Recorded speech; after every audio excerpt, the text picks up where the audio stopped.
মোল্লা মুন্সির বেতন বাড়ে না, ঘরের বউ তো বোঝে না। একবার চাউলের দাম বাড়ে, একবার পেঁয়াজের দাম বাড়ে, একবার মরিচের দাম বাড়ে, একবার তেলের দাম বাড়ে। মোল্লা মুন্সির বেতন বাড়ে না, মোল্লা মুন্সির বেতন বাড়ে না, ঘরের বউ তো বুঝে না।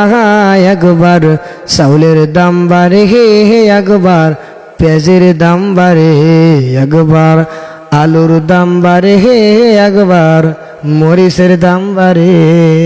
ঠিক না? সব জিনিসের দাম বাড়ে, কিন্তু হুজুরদের বেতন বাড়ে না। হুজুরদের বেতন যখন বাড়াইতে চায় তখন বলে, হুজুর আপনাদের এই বেতনের মধ্যেই তো বরকত।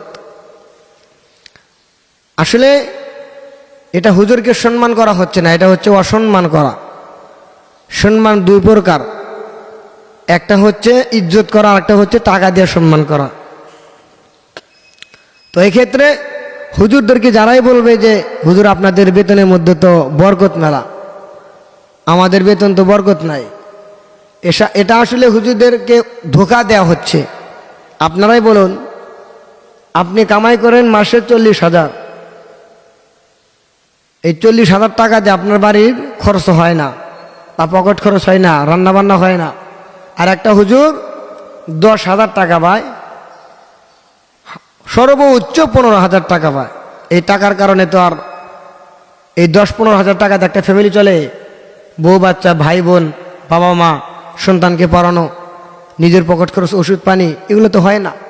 তো যাই হোক, হুজুরদেরকে সম্মান করবেন। হুজুরদেরকে সম্মান করলে আল্লাহ কি দিবে আপনাকে? আল্লাহ তাআলা সম্মান দিবেন। বলে সুবহানাল্লাহ।